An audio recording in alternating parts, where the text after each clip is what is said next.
Welcome to Career in Ruins, where we are still just an award-nominated podcast.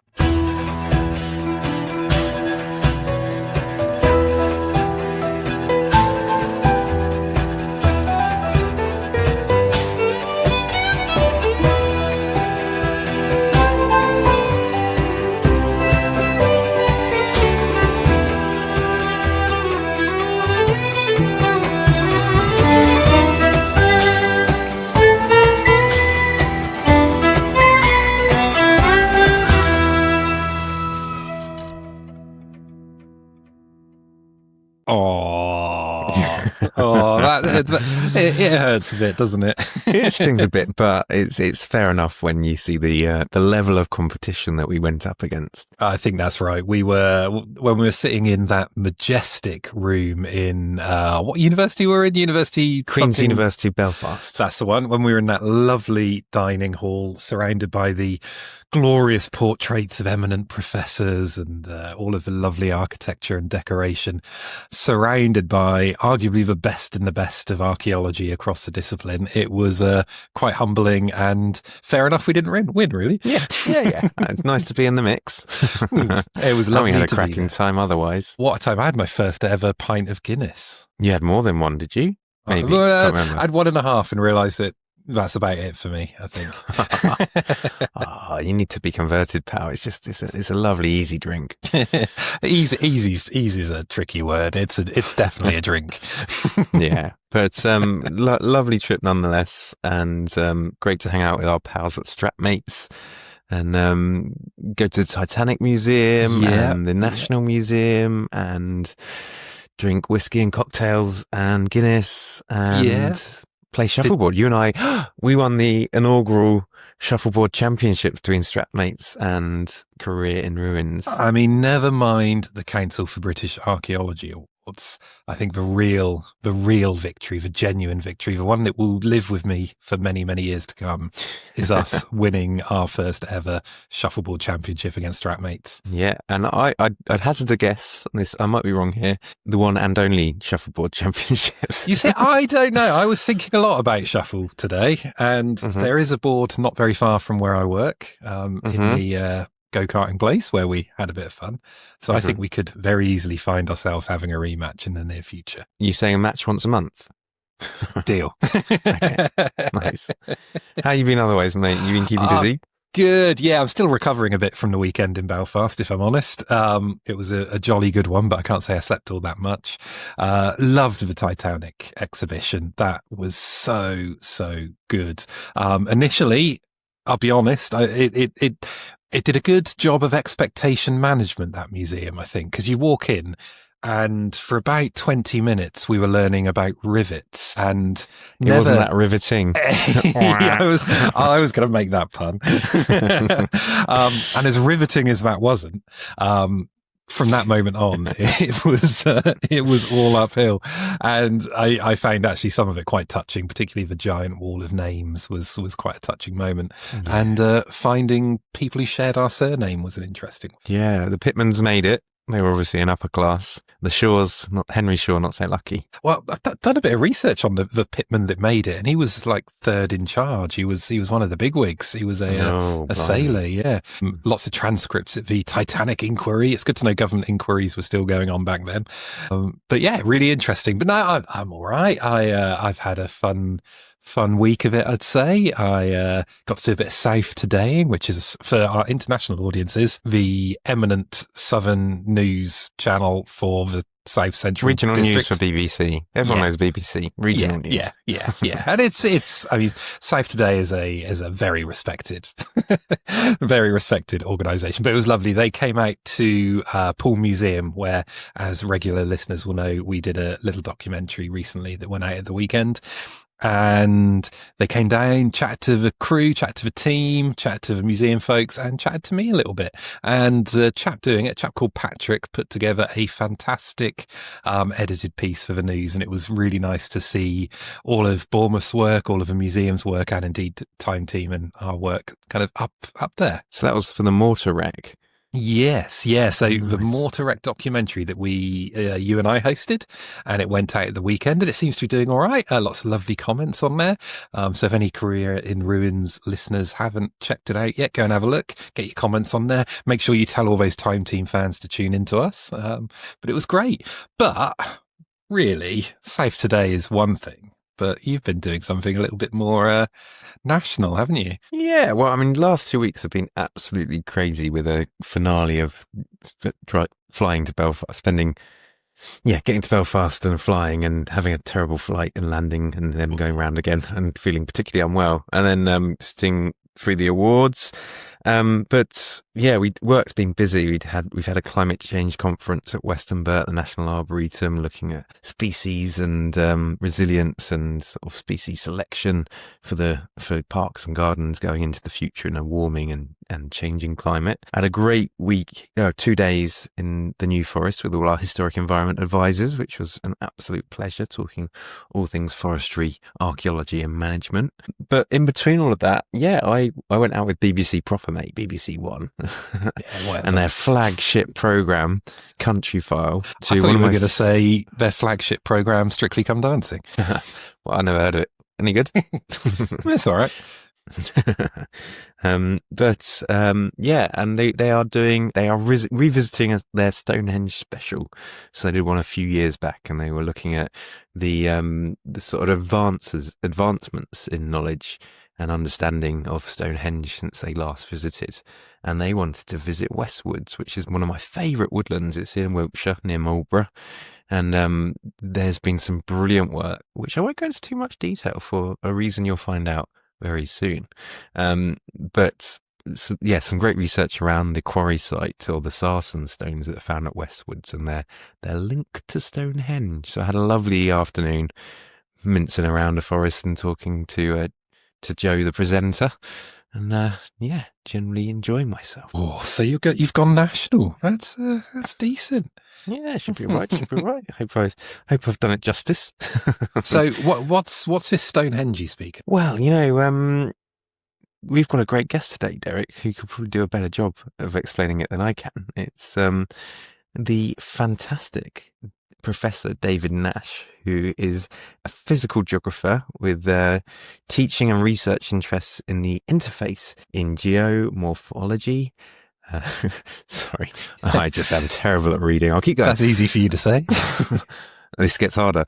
Climatology, history, and archaeology. And his current leading two main areas of research, this is where it gets really a bit of a mouthful, is understanding the chemical properties in silica cemented duricrust, silcrete, and using that knowledge to study areas like South Africa, Stonehenge and Avebury, and also establishing patterns of climate variability in Southern Africa over the last 200 to 300 years. David, welcome to Career in Ruins. Thanks ever so much. Thanks for the welcome.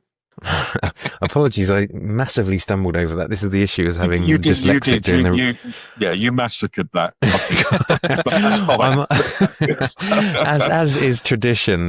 But I'm hoping you'll be able to bring our listeners and viewers up to a better standard of understanding than I have done that. But welcome to the podcast, David. It's so great to have you with us. The podcast has a pretty standard format. And the first question we like to do is ask our participants to tell us how you got to being professor at University of Brighton, and what came before that. Oh, that's a long history. I'll try to sort of sum up there. I did my undergraduate degree I did a geology and physical geography degree at the University of Sheffield, because I was always interested in kind of rocks and places.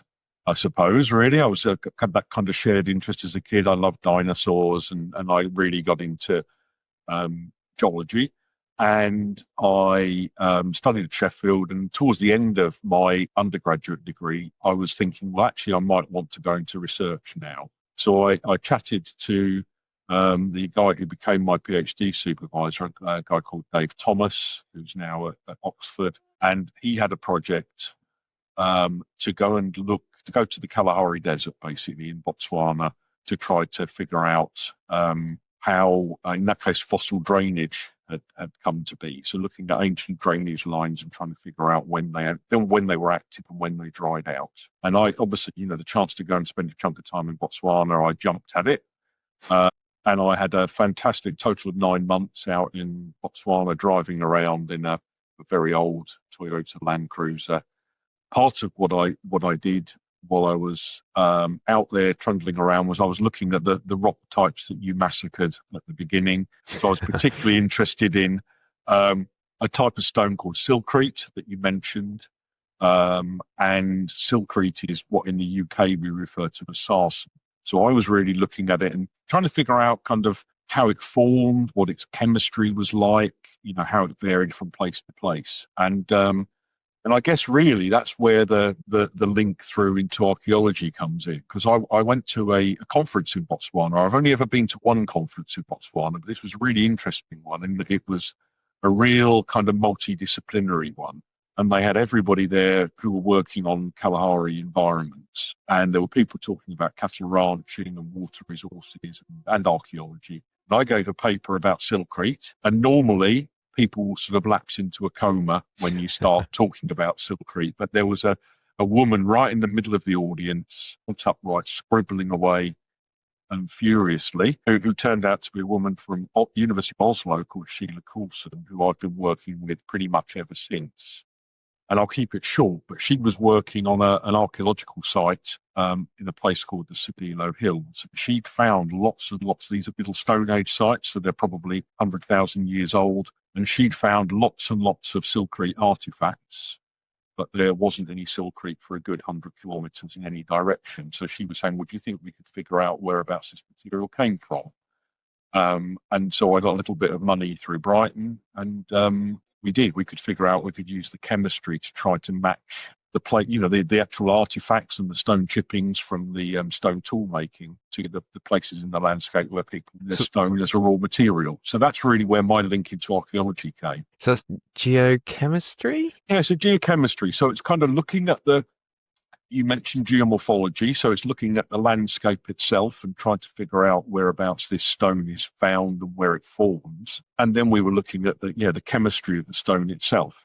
And it's just like it's like in forensics where people do fingerprinting. So you find a fingerprint on a window or something like that, and then you try to match the fingerprints of the person. Basically, you kind of find the chemical fingerprint of an artifact, and then try to see, can you find the rock outcrops that have identical chemistry to that? Amazing. So that's using, is that using a portable X-ray fluorescence machine? We used for that a technique called ICP-MS, which is inductively coupled plasma mass spectrometry. Yeah, I'm glad I didn't have to read that's that one. Easy for me. Easy for me. Okay? But no. So what you do with that is you basically take the sample and you grind it to a very fine powder, and then it's analysed at way, way higher resolution than you would ever get from a portable instrument. You kind of need to do that because silcrete is incredibly pure. It's pretty much, most of these were 95, 99% silica and not very much else. And what we're interested in is the tiny fraction that isn't silica. So you need really high resolution methods in order to to figure these things out. Yeah, but that was we started doing that in 2011. I guess I've been working on projects involving silcrete and archaeology ever since. Fantastic. So that chance encounter in a conference sort of opened your world to, or opened you to the world of archaeology. Yeah, hugely.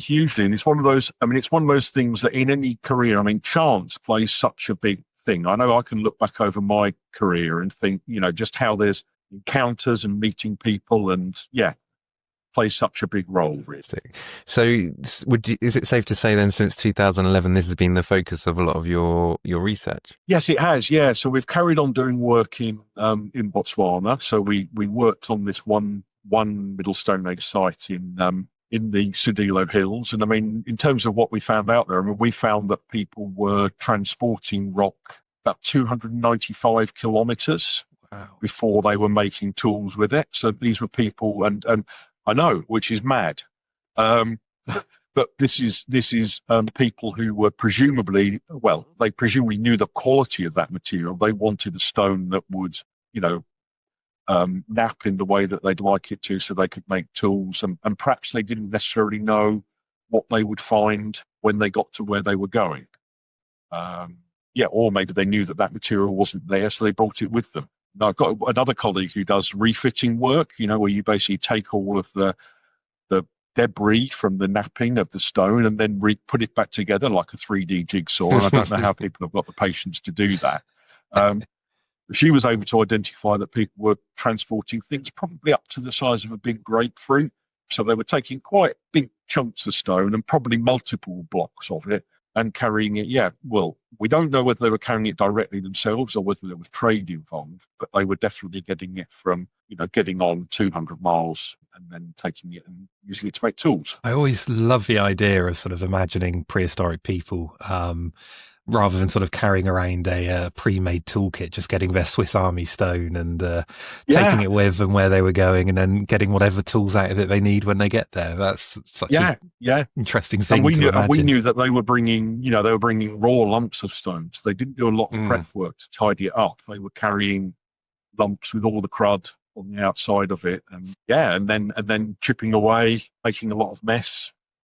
Making a lot of mess that we could analyse. Yeah. Derek, how do you feel about this? So Derek does a lot of work with XRF and geochemical analysis, but metallurgy predominantly. Have you ever stuck one on a stone? I'll be honest, I have, but I'm always jealous of the stone folks, because the worst thing about metallurgy, let's say, maybe not the worst, but the challenging thing about metallurgy is people seem to insist on melting it down all the time and changing its chemistry, whereas the people out there zapping stone or plasmatizing, that's not a word, plasmatizing stone, it doesn't change chemically from raw material to finished artifacts. So I'm not saying it's easier, but it's a different challenge. It's different, isn't it? Yeah. And it can, I suppose it can change, because if this stuff's been sitting underground for a long while, it will weather a little bit. So you have to be careful that the outside hasn't changed. But we normally get around that by removing the outside,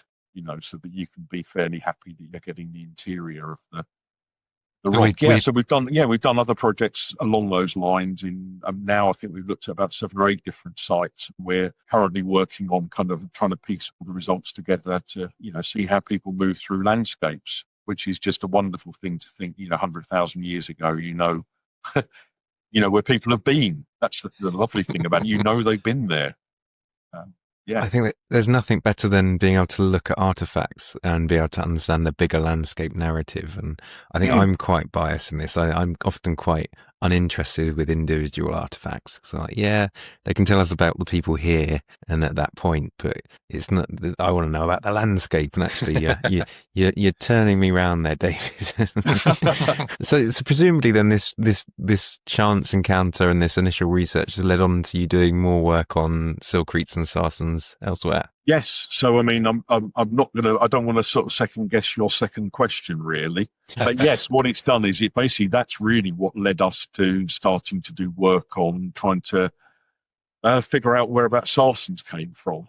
I mean, I think once we realized that this technique could work, I mean, I started thinking fairly early on, oh, actually, maybe we could use this in the UK. Maybe we could give it a go. And then as we publish more from Southern Africa, you know, that really, you get more confidence in it and you think, actually, yeah, this method could be a winner. We could actually do something with this. Yeah, so that's really what's then led on to more work in the UK.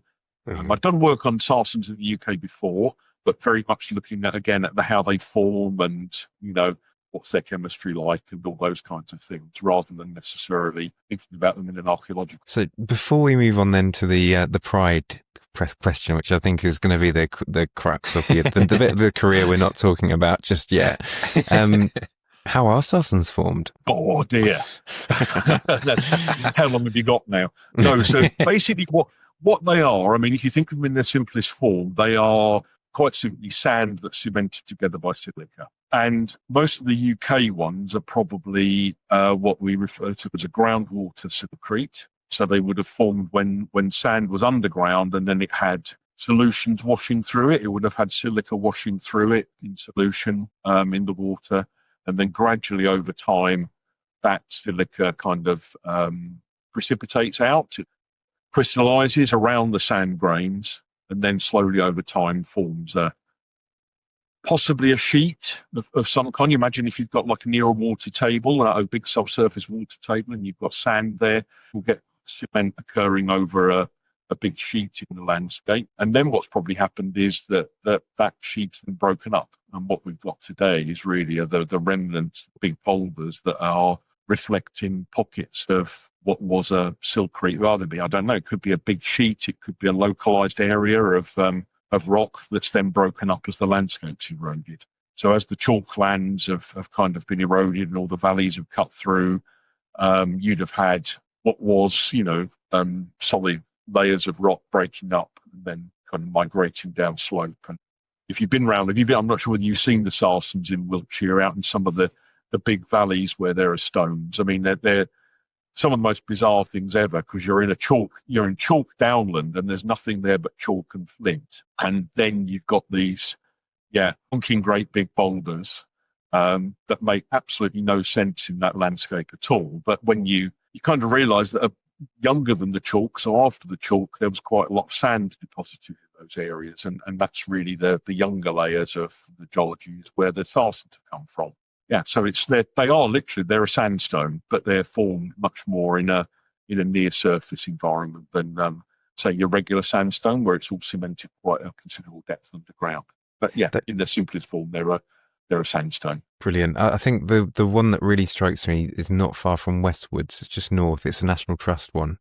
And you just got it's almost like a boulder field full of giant sarsen stones just lying there on the ground. There's Clatford Bottom. There's a very famous one at Clatford, and there's also a place called Lockridge Dean and Piggledean are probably some of the really nice ones. And they're a bit, people have used sarsen stones in history, so there were more there, I would imagine, in the past, because if you go around Marlborough area, so many of the buildings are built of sarsens, the farms, the walls. I mean, you wouldn't you? If you had nothing in the area but flint and chalk, you'd use the big boulders, wouldn't you? And break them up and use them for building stones. Yeah. So fascinating. So before we get to the main question or next question of pride, one final follow-up question would be, how have you found that transition from focusing solely on geology and working with geology or geological academics to straying into the world of archaeology? Is it a quirkier world? Is there a difference? Are you enjoying it? Or I mean, it's great. I mean, I've always loved doing interdisciplinary work. I think the thing that, because I think that some of the most interesting stuff happens when different disciplines kind of rub up against one another. So people aren't in their silos. They're trying to, you're starting to exchange ideas and exchange techniques. So I found it's been absolutely fascinating. It's interesting. I think that I think the archaeology community, certainly the people that I've met, have been absolutely kind of fantastic and fascinating and welcoming, and I've thoroughly enjoyed it. I mean, I think it's really interesting because it's really quite nice applying work that you've done and applying techniques, but actually doing it in a setting that's useful to another discipline. So what I've done, a lot of my work's been very pure science, if you want to think of it that way. It's been very kind of geological and how do these things form. But so actually being able to find uses for that is really enjoyable. Plus it's fun as well. You've got to have fun, haven't you? Setting out, trying to solve problems and try to tackle things that people don't know about, and we've got, long-standing questions is absolutely fantastic. Oh, that's fantastic. One thing I'm tempted to ask you, but I might save it until we one day meet in a pub for a beer to ask which is a more combative discipline, who's the more kind of angsty and awkward. We'll leave that one for today. I could answer that, but I won't. Oh, so moving on then to the next question, David, because I'm very keen to hear your answer on this one. What in your career are you most proud of? Yeah, I think I've kind of hinted at that earlier on, really. I mean, I think for me, and it's almost a no-brainer, really, in that the privilege, first of all, of being able to work at Stonehenge has been fantastic. having kind of been there, known Stonehenge ever since I was a toddler. I mean, there are photographs of me somewhere with my mum sitting on, I guess it would be one of the fallen trilithons, and having a cup of tea when we're on holiday from, Essex to Dorset, so I've kind of known about Stonehenge. So actually being able to answer a problem about Stonehenge has been absolutely, fantastic. So I'd say absolutely, being able to, and I'll be, frame this carefully, being able to identify the most likely source for the sarsens. I don't think I'd ever say we found the source where the sarsens come from, but certainly being able to say where the most likely source for them, majority of them is, I think has been an amazing thing, really. Definite career highlight. I'm hoping there'll be more career highlights, but that's definitely it's a hard one to top, to be fair. Yeah, it's decent. And on that particular highlight, the most likely place that sarsens come from, I'm glad you're here tonight, because I've wanted to ask someone this for a while. Lawrence is forever claiming that he manages the origin of the Stonehenge sarsens. Is he telling me fibs, or is it quite likely? I would say on the basis of the evidence at the moment, it's most likely that Lawrence manages the area where the big sarsen stones came from. See, we do know that there are at least two other areas where the big sarsen stones came from, but we don't necessarily know exactly where they are. So there are, from the work that we did, there are 52 sarsens left at Stonehenge at the moment, and 50 of them have a very coherent, similar chemistry. So they probably came from the same place. That's likely to be West Woods. But there are two that are very different, both to the main cluster and to each other, and we don't have a clue where they're from. You mentioned earlier that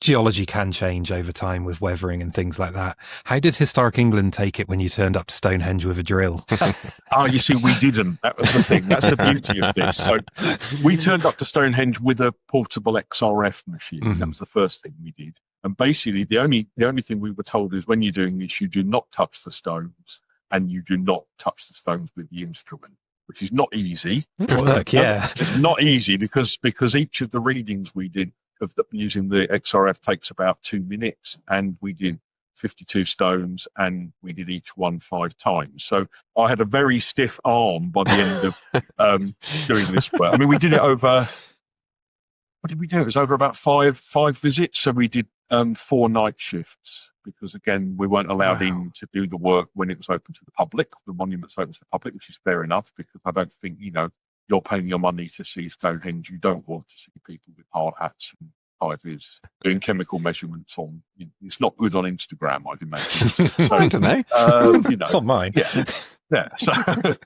So that's what they were most concerned about, really, at the time. Was it's because, but at least the method's non-destructive. But we didn't have to take samples from Stonehenge, because I'm sure you'll have heard of the story about the core that appeared from Stonehenge. Tell us everything, David. Tell us everything. I'll tell you it very briefly. So what basically happened was, it goes back to the 1950s, 1958, and there was a lot of conservation work done at Stonehenge. The part of that was raising stones that had fallen over in well, probably not even prehistory, in the late 1700s. And during the course of trying to raise a stone that we now call Stone 58, they basically identified a big crack running through the length of it, and decided that if they raised it upright, there was a risk it could split. So decided to pin it, which is, like you would do with a house if the walls were bowing, they would pin the stone together. So they basically raised the stone vertically, and then got a diamond drill and cored through the stone, through the whole thickness of it, in 3 places. And I know there's video footage of that happening. So, really? Yeah. So that's another story. The company that did the drilling came from Basingstoke. They were based in Basingstoke. Guy who was on site, so it was a drilling company, and there was also representatives from the company. It was a guy called Robert Phillips. He was basically given one of these cores by what was then the Ministry of Works, so that was the government branch that was overseeing the conservation work, and he was given it on behalf of the company, for the company. And this core, there's a beautiful, the company was so proud, it was hanging in his office, they did a watercolor of the work, so there's this absolutely beautiful watercolor of the drilling being done. And then when he retired, they gave the core and the watercolor to him, and he moved to the States. He moved around in the States, and I think he was in his late 80s, and one of his sons contacted English Heritage to say, my dad's got a core from Stonehenge, he's getting very old, would you like it back? That was the long and short of it. And I was asked, because we were already doing the XRF work at Stonehenge by the time, would this be useful for you to look at? I know, yeah, exactly. It was like, oh my, yeah, well, yes, it would. So I had to write a little case for, why it would be useful, so that they would release the resources to fly this, freight this core back. And yeah, real game changer, because what it meant was that we could actually get samples from right inside the middle of a stone, and we didn't have to worry about surface weathering, and so we could compare fresh rock from Stonehenge with fresh rock from areas where we thought the stones might come from.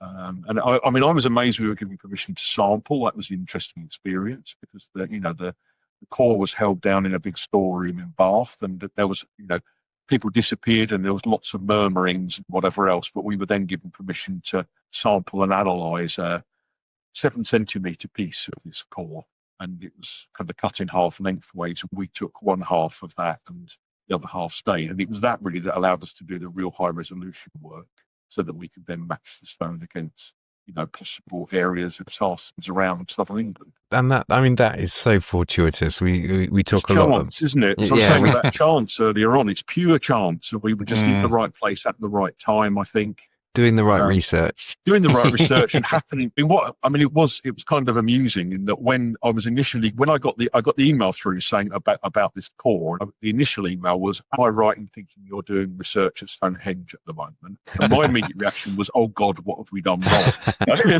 And then the follow-on email explained about this. Yes, yeah, absolutely bit their hand off to get a chance to actually analyze. That is fantastic, and as you say, fortuitous and once in a lifetime, 100-year, whatever it might be, opportunity. But Stonehenge arguably is the easier part of this discovery, this research, because you've got the monument, you've got the stones. Granted, you can't touch them with your portable XRF, but you can get close enough to get your 5 readings and sort of level out the average. And you've got this amazing opportunity with the core. Arguably, finding the quarry site is more like finding a needle in a haystack. Yes, no, very, very much. So, and we had a grant from the British Academy to do this work, which wasn't a big grant. It was about £10,000 in total to do all this work. So we knew we wanted to sample, and we kind of had to choose sites to maximise our value for money. So our original plan was we wanted to sample quite widely across southern England, more than anything because we didn't think we would strike gold. And we wanted to see, well, can we knock some places out? Yeah, so we could say there aren't matches. So we did 6 sites in Wiltshire, so reasonably close to Stonehenge, but then the other 14 sites were spread, everywhere from Devon up to Norfolk. We had sites in Kent because there are Sarsen monuments in Kent, and there have been long suggestions that maybe the Sarsens were moved from Kent to Wiltshire. So we thought we ought to test some in the Kent area, but it was purely we were trying to kind of use that, trying to say no, it's definitely not here, and it's not here, and it's not here, in the hope that then you would hone in on a tighter area. And we wouldn't have gone to West Woods. I mean, this is another chance, another thing. We definitely knew we were going to sample at, I've mentioned Clapford Bottom and at Piggledene and Lockeridge Dean, because those are really obvious big areas of Sarsen. It wasn't until, so we were picking, we basically knew we wanted to do 6 sites in Wiltshire, and it wasn't until we're picking the last 3. I spoke to a woman called Katie Whitaker, who's at the University of Reading, and she is probably the UK Sarsen expert, particularly from historical use and archaeological use of Sarsen. And she said, oh, you really ought to go to West Woods, because she'd been doing some survey work there. And she said, why don't you do that as one of your sites? And basically, we wouldn't have gone and sampled at West Woods if it wasn't for Katie's recommendation. So there's another bit of chance in there that, had we not, had that tip off, we probably would never have gone to West Woods. And then we would be looking for, well, where's, what's the closest to the mat in terms of matches, rather than actually being able to say, well, actually, we've got a direct hit here. So when you got that direct hit, was it a question of, oh gosh, everything's going to be the same? Or did you know by then that you had this kind of background of variation among all of the sites that you could say, actually, this makes this even more likely? No, we knew that we had the background. So I was working with my colleague at Brighton, Jake Chiborowski, who's a real whiz geochemist, and he did a lot of the geochemical, the kind of data crunching. So we already knew that we had very, very different signatures in different places, which was good, because at least you can then say, yeah, there's enough variability that it's not chance. It's likely that you're getting different signals in different places. But it was very much, Jake basically said, I think I've got some results now. And we're looking through, and then we're going, it's like, oh my God, okay, so this could be a direct hit. Yeah. And then it was an awful lot of, please, can you check that, all these calculations and whatever are correct before we go and do this, So, so yes, it was very much, oh my goodness, and we had long discussions because if you look at the study we published, I think the weak thing in it, and it's always good to admit your weaknesses, is that we should have probably sampled a lot more sites, but we were very limited in terms of money. So if I was critiquing it at all, I would say, well, yeah, how confident can you be? But I still think that the fact you get a direct hit and a direct match, I don't know what the odds would be of finding another direct match, given how much variability we know there is. It's possible. That's why I always say it's the most likely source based on the current evidence. But yeah, we're happy that this is it's an absolute dead match chemically. If you were doing forensics on this, you would be saying, well, yeah, that's a very strong suspect. So I'm going to have to accept that Lawrence is right, and is right to be as proud as he is of that particular site. And I think that's fair. Yeah. Maybe one day I'll visit as well, Lawrence. There are a couple of things, in there that I just wanted to briefly pick up on before we kind of move on to the next question. The first is, thank you for pointing out to the world, or the fairly limited amount of people that listen to Career in Ruins. Thank you for pointing out how physical science can be at times, because the perception of a scientist is kind of in a lab coat in a lab, not doing too much work. But PXRF in the outside world is absolute agony at times. To the point where a colleague of mine decided she would take photos of me in every awkward contorting position she saw me in, and produced an XRF yoga guide, because it can be one of the most physically demanding bits of science I've ever done. We were literally standing next to a large sarsen boulder, with your arm at 90 degrees to it. And the thing that made it more challenging was it was at night, and we did, I think 2 of the days were in midwinter, so it was thick frost, and it was bitter at 2 a.m. on Salisbury Plain. Yeah, so it's not that glamorous, but yeah.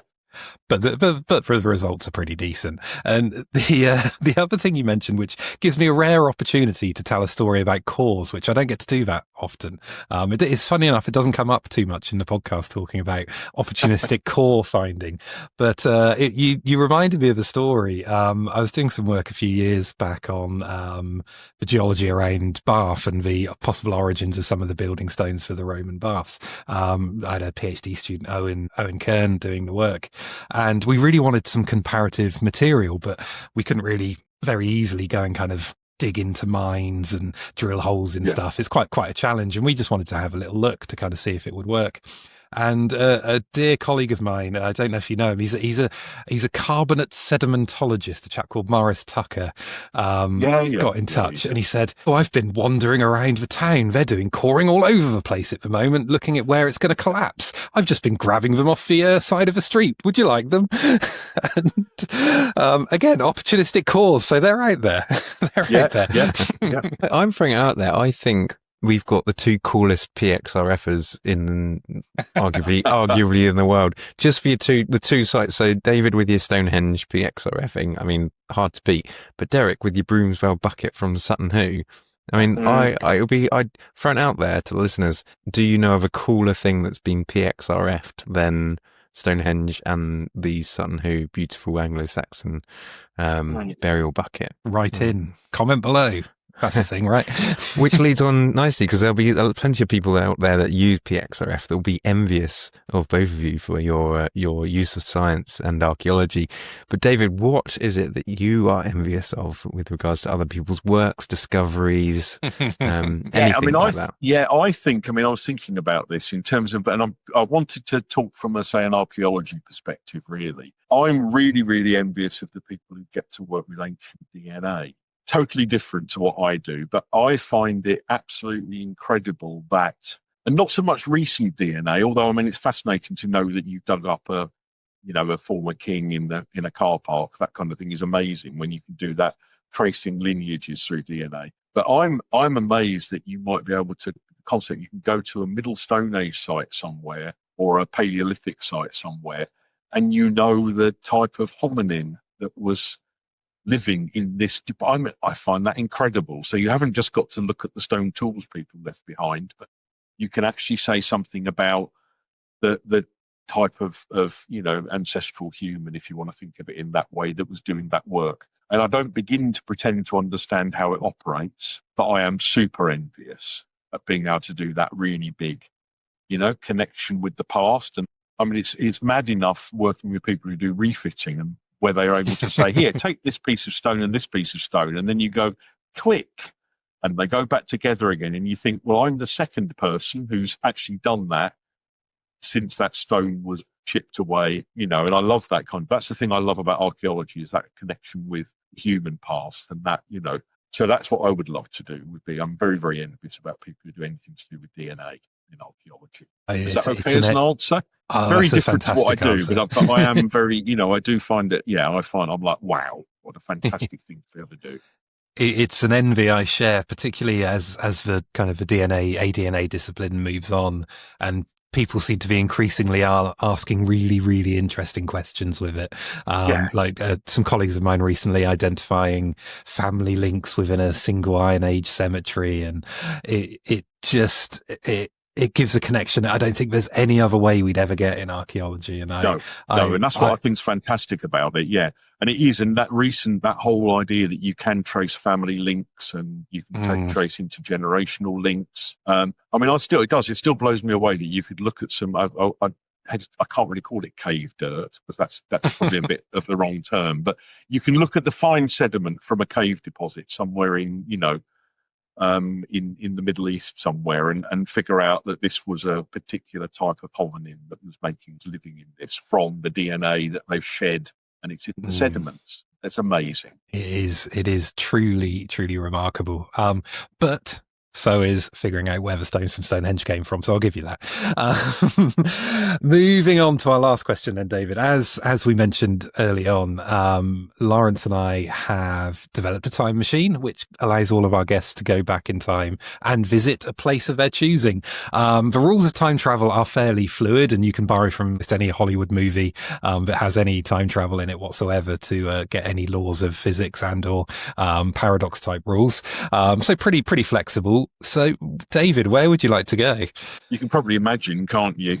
I would absolutely. So things out of our Stonehenge research that still kind of fascinate me is how quickly it was built. That's something that I find really interesting. So I would love to be in Salisbury Plain or on Salisbury Plain when these stones were moving, and just see how many were being moved and how fast they were being moved and how long it took to build this monument. Now, okay, that would involve time travel. I'd have to be there for quite a while, I would imagine, but we've got a fast forward button. It's fine. That would be handy. Maybe if I could do repeat visits and come back every few months, that might be a better solution. But we've got this kind of idea that perhaps because they've because all of the stones or most of the stones are coming from one area, maybe they were all moved in one great big project. It's the idea we're moving this. We're going to do this as a big event, and we're moving all of our stones from Westwoods. And I'd love to know whether that's true or not. I'd love to know which way they went.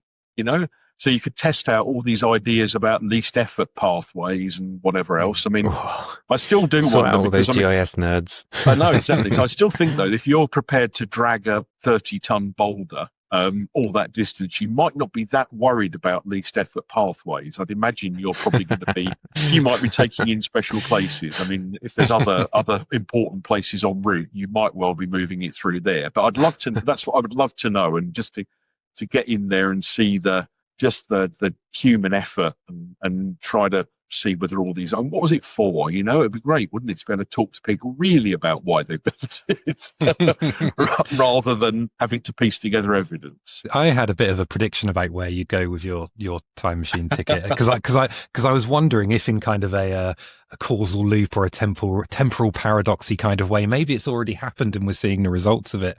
I wonder if actually you're going to use your ticket to go back in time and suggest to someone when they see that broken Stonehenge stone that they need to put a massive core in it. Yeah, that would be interesting, wouldn't it? Yeah, 1958 here. Yeah. Just drill through there, and if you make it a bit longer, if you can make sure don't just drill it out, but actually core it, because the obvious thing to do would be to just put a big drill bit through and make a hole. But no, if you could keep the bit that came through the middle, that would be really handy. Perfect. On that vein, and this may be a mean question, so feel free to duck out of it, but thinking about Stonehenge, and we think we're fairly comfortable we pinned down the sarsens, but there's still a lot of debate about the blue stone. So these are the Welsh stones that come from much further distance, and were put there much earlier than the sort of early Bronze Age sort of trilithons that were erected. There's a few arguments around that, and there's the people that would want to take the time machine and see these stones dragged, and there are people that suggest they're geological erratics. As a geologist, what's your take on that? Oh, I mean, what I would say is, I think it's quite important for fairness to say that the people who think that they're erratics are in a very, very small number. Okay. It's a bit like, when we talk about climate change, it's a bit like the BBC having somebody on, when 90% of people think it's a human thing, and then there's someone else who says, no, it's my Auntie Marjorie's did her laundry on a Tuesday or something like that. No, I'm not belittling the glacial argument, but as yet the evidence in the landscape in Salisbury Plain area isn't that strong, I wouldn't think. There's not evidence that the last ice sheets covered Salisbury Plain during the last two glaciations. So, quite how the erratics would have got there, I really don't know. There just isn't. I mean, what you would need, and I can't remember genuinely how many blue stones there are at Stonehenge and how many were in the monument, but it's sort of 80 odd, something like that. And what you would need would be an ice sheet that's flowing perfectly across Pembrokeshire and then heading in a kind of a southeasterly direction. It's gone right over the Preseli Hills. It's plucked out 80 plus of these very large stones, and then it's dumped them somewhere on Salisbury Plain or wherever that might be.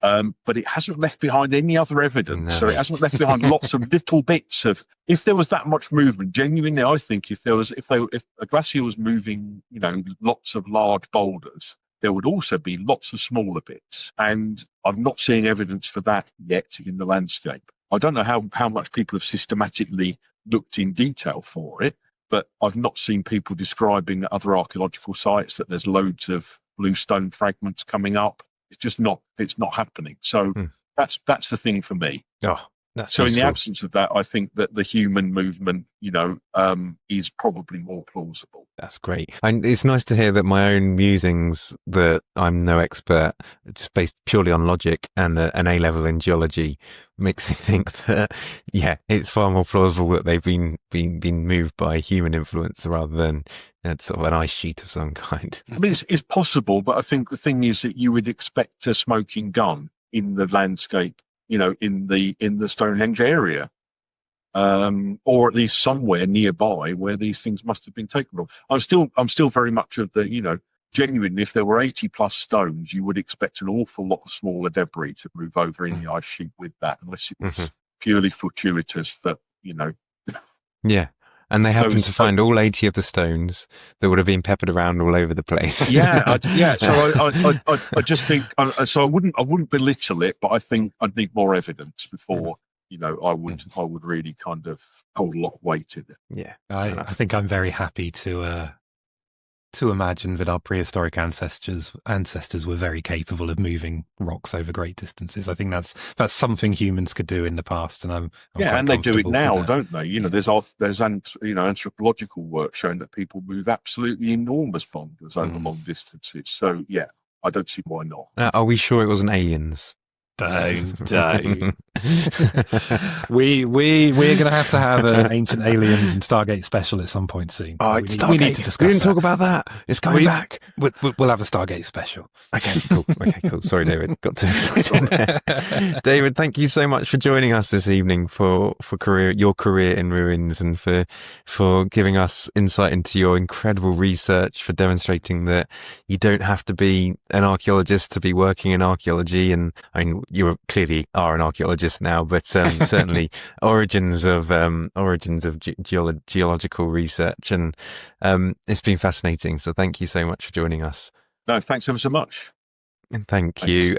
And thank you to our listeners. Thank you to our Patreons. Thank you for all the lovely support messages we got during the award ceremony. I think the good wishes beforehand and the unluckies and chin-ups afterwards went a very long way to making us feel appreciated and making us want to do more career in ruins. And thank you to the Council for British Archaeology for shortlisting us. And one last thank you to that fellow guest and nominee who came up and said hello to us at the awards. It was lovely to see you and meet you. Yes, absolutely. Some fantastic early careers people there that we got to chat to as well. For now, we'll see you on the next podcast.